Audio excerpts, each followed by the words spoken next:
As the legislature coming away from the annual budget address from the governor of the state, first of all, your overall impressions of what the governor had to say this week? Well, I was pleased to hear him talk about his priorities, which we've mentioned before. His priorities are actually my priorities. He talked about developing a workforce, and he talked about infrastructure. And when we talk about infrastructure, we're talking about not only roads and bridges, but we're also talking about broadband availability. And in the rural area, I think that has to be a real priority for us to actually grow and thrive. People need to be able to connect. It's a connected world. Part of his speech touched on when he talked about fundamentally restructuring state government, which just those words alone sound like a rather tall order. Well, yes. You know, one of the things that I mentioned last week was we want to try to increase accountability from our government so that the people, the average working person, understands that they are receiving a value for the tax money that they are remitting every year. So I just read a quote that said, "Complexity is the enemy of transparency." And I think that pretty adequately describes our government. It's a rather large bureaucracy, and by many measurements, we have more people in our state government than any of our surrounding states that have similar population. So while it does sound good to restructure it, and I am fully on board with that, it will be more difficult than people might realize. But it could result in substantial savings, and it could result in a better value for your tax money.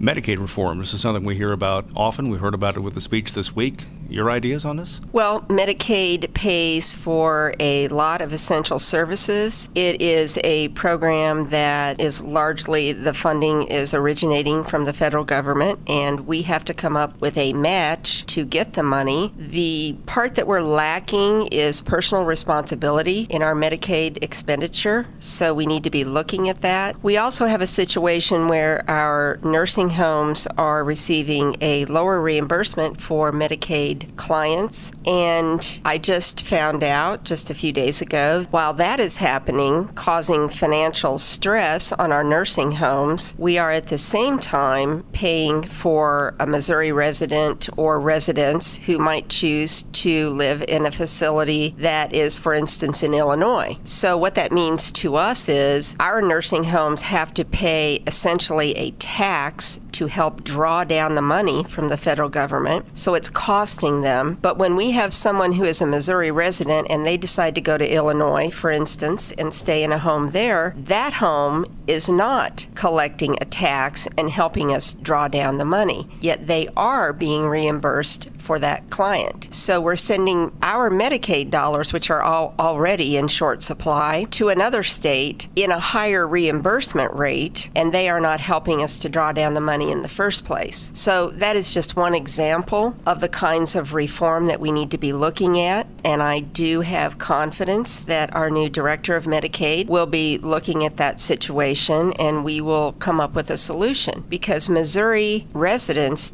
deserve better than that. So we'll be trying to resolve that issue.